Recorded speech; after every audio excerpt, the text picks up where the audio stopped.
मैं गुरु को इतना महत्व क्यों देता हूँ। हाँ, यही जानेंगे आज कि गुरु को ज़्यादा मैं महत्व क्यों देता हूँ। तो नमस्ते, मैं पवन यादव। आज जानेंगे इसी के बारे में। आपके मन में एक सवाल चल रहा है कि मैं ज़्यादातर जो वीडियो बनाता हूँ या जो मेरे लेक्चर होते हैं, स्पीच होती हैं, उसमें ज़्यादा मैं गुरु को ज़्यादा महत्व देता हूँ कि गुरु की सेवा करो, गुरु से प्रेम भाव रखो।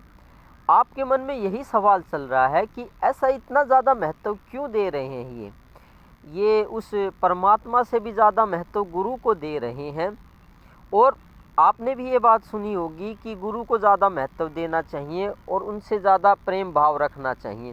सारी दुनिया से ज़्यादा गुरु से प्रेम भाव रखना चाहिए। पूरी दुनिया से इतना ज़्यादा मोह नहीं रखना चाहिए जितना कि गुरु से रखना चाहिए। यही आपके मन में जो सवाल चल रहा है, इस शंका का समाधान करने की आज कोशिश करेंगे। तो ठीक है, आप बात करते हैं ऐसा क्यों। देखिए, पुरानी बात करना तो बेवकूफ़ी होगी। जो पुराने शास्त्रों की बात हैं उनकी अगर हम बात करेंगे कि गुरु को महत्व क्यों देना चाहिए, किताबों में भी काफ़ी लिखा हुआ है कि गुरु को इतना महत्व दिया गया है या क्यों देना चाहिए। पुरानी बातें हम नहीं करेंगे। पुरानी शास्त्रों की और ग्रंथों की जो बात है उन पे आपको विश्वास नहीं होगा, क्योंकि पुरानी बातें क्या पता हकीकत में हुई थी या नहीं हुई थी। मन में कुछ संदेह पैदा होता है, डाउट पैदा होता है। तो गुरु की महिमा जो ग्रंथों में और शास्त्रों में लिखी गई है, उनकी महत्व, उनकी महानता जो बताई गई है, उसका हम डिस्कशन जिक्र यहाँ पे नहीं करेंगे। तो बात करेंगे प्रत्यक्ष आंखों देखी कि जो अभी फ़िलहाल में हमने देखी है और जो फ़िलहाल में हमने महसूस की है, जो प्रत्यक्ष देखी बात है, उस पे आपको भी ज़्यादा विश्वास होगा। इसलिए पुरानी बातों को छोड़ देते हैं। गुरु निश्चय ही महान होते हैं। आज वो कैसे महानता उनकी होती है, यही सिद्ध करने की कोशिश करेंगे। देखिए, मैं अपनी आंखों देखी की ही बात कहता हूँ। किस्से तो बहुत हैं, लेकिन एक दो का ही यहाँ पे जिक्र कर देता हूँ। अगर आप समझदार हैं, कहते हैं समझदार को इशारा काफ़ी होता है, तो आप थोड़ी बात से ही ज़्यादा समझ जाओगे। यहाँ पे मैंने अपनी ज़िंदगी में काफ़ी देखे हुए हैं। काफ़ी लोग भक्ति करते हैं, तपस्या करते हैं, पूरी ज़िंदगी व्रत करते हैं और उस मालिक को पाने के लिए कोशिश करते हैं, जिसे भगवान कहते हैं। परम गति को पाने के लिए कोशिश करते हैं। योगी लोग काफ़ी तपस्या करते हैं। गर्मियों में जून के महीने में, ज्येष्ठ के महीने में धूनी लगा के गर्मी में तपस्या भी करते हैं और पहाड़ों में भी करते हैं। देवता भी जिस चीज़ को पाने के लिए तरसते हैं, जिस परमात्मा को या परम गति को या मुक्ति को पाने के लिए तरसते हैं, उनको भी वो नहीं मिल पाती है। समाज के जो काफ़ी लोग होते हैं, काफ़ी अच्छे लोग कहलाते हैं, धर्म पुण्य वगैरह करते हैं। धर्म पुण्य क्या करते हैं, भंडारे वगैरह करते हैं, गरीबों को खाना खिलाते हैं, या फिर जो पंछी हैं उनको दाना डालते हैं, गौशाला में गायों को कुछ खिलाते हैं, धर्म का काफ़ी काम करते हैं, काफ़ी पैसा लगाते हैं। मैंने किसी को भी अपनी दिव्य दृष्टि से या दृष्टि से, विवेक दृष्टि से, किसी को भी परम गति में जाते हुए नहीं देखा है। इतना धर्म पूर्ण करते हैं, इतने पैसे लगाते हैं, इतने अच्छे कर्म करते हैं लोग, तो भी उनको परम गति नहीं मिल पाती है। देवता भी काफ़ी अच्छे कर्म करते हैं, दूसरों की सहायता करते हैं, तो भी वो परम गति को उनको नहीं मिलती है। ज़्यादातर समाज में मैंने अपनी आँखों में देखा है, जितने भी मेरे जान पहचान के हैं वे गुजर जाते हैं, उनको हार्ट की प्रॉब्लम हो जाती है, वो मर जाते हैं। तो उनको मैंने दुर्गति में जाते हुए देखा है।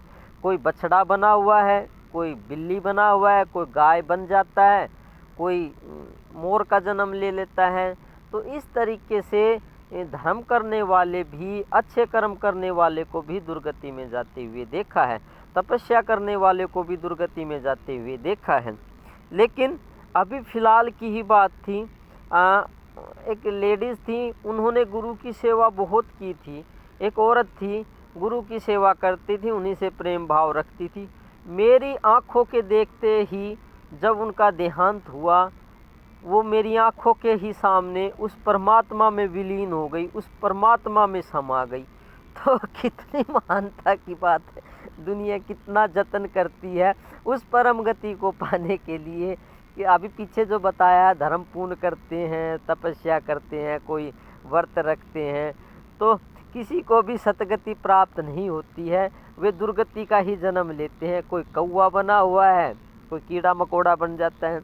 तो यहाँ पे यही समझाने की कोशिश की गई है कि कितना अच्छे अच्छे कर्म करके जाते हैं लोग, फिर भी बुरे कर्म करने वाले तो खैर दुर्गति को जाते ही हैं, अच्छे वाले भी दुर्गति को चले जाते हैं। लेकिन गुरु की महानता देखो, जिसने गुरु की सेवा की थी, ऐसा गुरु जिसको परमात्मा की प्राप्ति हो चुकी है, जो परम गति को प्राप्त हो चुकी हैं, उनकी सेवा करने से वो एक औरत थी, वो उस परमात्मा में विलीन हो गई। जैसे समुद्र के अंदर हम पानी की एक बूंद डाल देते हैं तो वो बूंद समुद्र के अंदर विलीन हो जाती है, समा जाती है। आँखों देखे, मेरी आँखों के सामने ही वो उस परमात्मा में विलीन हो गई, परमात्मा प्रकट हो गए और वो उसमें समा गई जाके उस परमात्मा में। तो कितनी महानतम बात है। उनको परम गति की प्राप्ति हुई, ना उनको वैकुंठ धाम की प्राप्ति हुई, ना स्वर्ग की प्राप्ति हुई, स्वयंता परमात्मा प्रकट हो गए और उन्हीं में वो समा गई।